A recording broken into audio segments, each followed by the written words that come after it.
Le président de la République, Alassane Ouattara, a reçu le président du Comité économique et social de l'Union européenne, Georges Dassis. Ils ont échangé sur la possibilité de son institution de soutenir des institutions similaires en Côte d'Ivoire. Autre titre de cette édition, ici à Abidjan, des personnes s'adonnent ces derniers temps à un nouveau commerce, celui de la vente des bouteilles plastiques déjà utilisées qui servent ensuite à la conservation de certains produits alimentaires, un danger pour la santé des populations. La Maison-Blanche a lancé hier lundi un ultimatum aux diplomates américains qui ont protesté officiellement contre le décret pris par le président Donald Trump suspendant l'entrée aux États-Unis de ressortissants de cet pays musulman. Mesdames et messieurs, bienvenue et merci de suivre les informations sur RTI 1. Le président de la République, Alassane Ouattara, a reçu le président du Comité économique et social de l'Union européenne, Georges Dassis.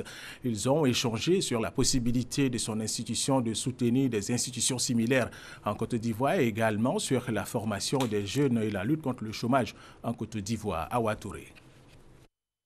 Le président du Comité économique et social européen, Georges Dassis, est à Abidjan depuis le 27 janvier à l'invitation de son homologue ivoirien, Charles Kofi Dibi. Georges Dassis, après des visites de terrain, des rencontres avec les organisations de la société civile et le patronat, est venu présenter au président de la République, Alassane Ouattara, les différents points qui pourraient faire l'objet de coopération entre le Comité économique et social européen et le Conseil économique, social, environnemental et culturel de Côte d'Ivoire. Nous sommes tombés d'accord sur la nécessité de développer une réflexion et formuler des propositions concrètes en matière de formation des jeunes en vue de, peut-être pas d'éradiquer parce que ça sera difficile, mais en tout cas en vue de proposer de l'emploi aux jeunes et diminuer d'une part ainsi les grands taux de chômage qui frappent votre pays.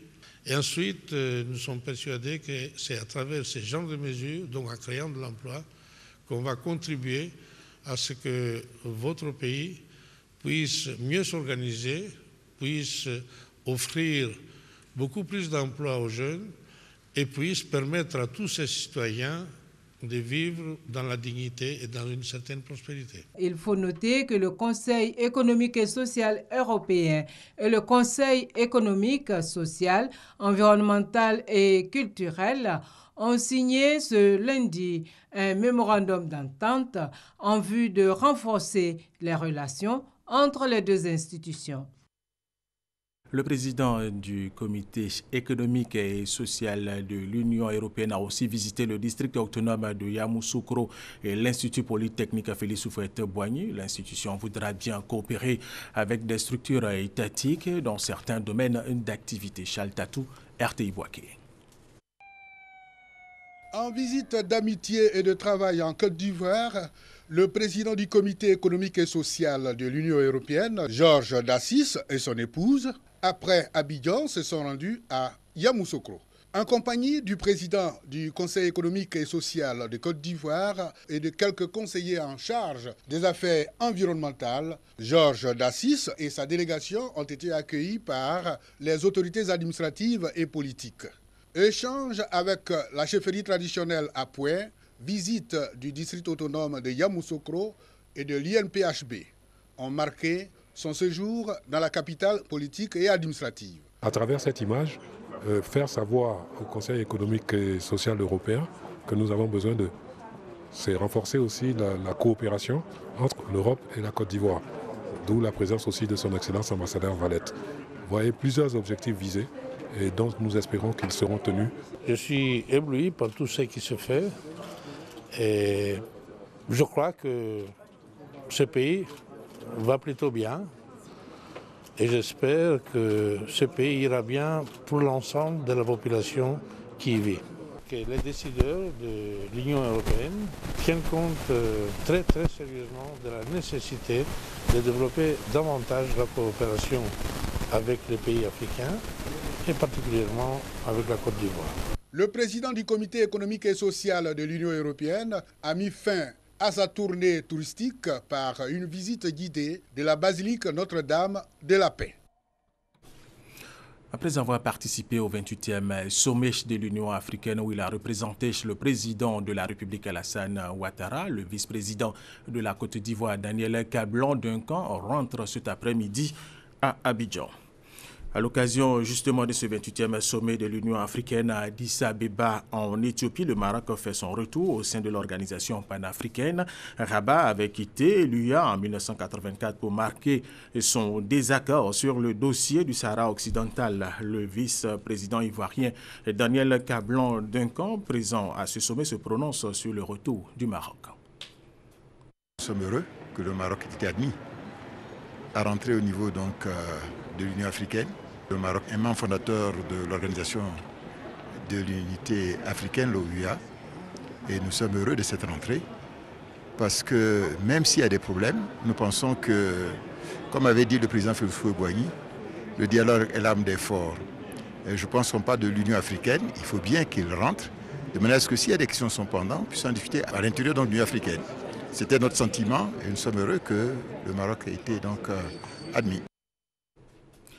En ouverture de ce 28e sommet de l'UA, le président guinéen Alpha Condé a été désigné à la présidence tournante de l'organisation et pour lui, l'Union africaine doit s'occuper davantage de populations. Il a reçu le flambeau des mains de son prédécesseur Idriss Déby Itno. Jérôme Kofi Abolé, envoyé spécial de RTI 1 en Éthiopie. Quand le chef de l'État tchadien, Idriss Déby, en tant que président de séance des travaux de la 28e conférence des chefs d'État et de gouvernement de l'Union africaine, congratule son homologue guinéen après quelques coups de marteau, on comprend qu'un changement vient de s'opérer. Alpha Condé devient donc son successeur, c'est-à-dire le nouveau président en exercice de l'Union africaine. Le chef de l'État guinéen, en acceptant sa mission qu'il considère comme un honneur à sa personne, sollicite le soutien de tous pour une Afrique unie plus forte. Je sais pouvoir compter sur vous tout au long de mon mandat et souhaite bénéficier du soutien de chacun d'entre vous dans notre ambition commune de faire de l'Union africaine une institution forte et crédible. De même, je suis convaincu que plus unis nous serons plus forts et nous nous ferons plus entendre du reste du monde. Et le nouveau président de l'Union africaine d'indiquer que l'Afrique ne peut faire face à tous les défis, notamment celui du développement, que si elle s'investit davantage dans la promotion de sa jeunesse.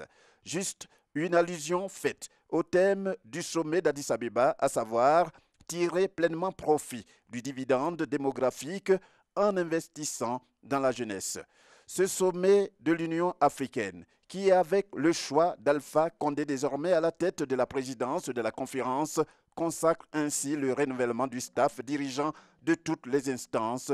Le vice-président ivoirien Daniel Kablan-Duncan, représentant le président de la République de Côte d'Ivoire Alassane Ouattara, y est présent. C'est ainsi qu'en marge de cette rencontre, il multiplie les échanges dans la capitale éthiopienne. Ce lundi, avant la cérémonie marquant les travaux de cette 28e session, il a reçu le commissaire européen à la coopération internationale pour des discussions sur les questions d'ordre bilatéral.